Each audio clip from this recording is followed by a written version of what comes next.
大家好，我是机动森林展览策展人谢慧清。那这档在台北数位艺术中心6月30号开展的展览呢，我们共邀请到7组国内外的艺术家以及艺术团体参展。那参展艺术家包括来自加拿大的 Philip Beasley， 来自荷兰的 Elko Brand，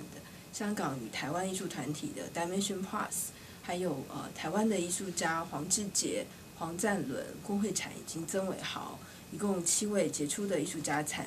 展。这场展览呢，所希望表现的一个重要主题是包括就是自然与人工之间的演化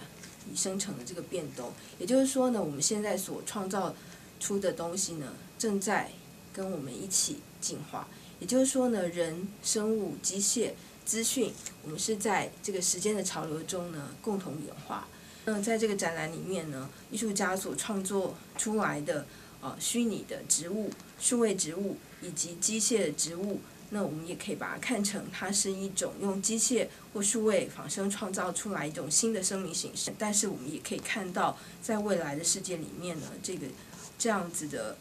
一种机械生物是跟我们的关系是越来越密切的。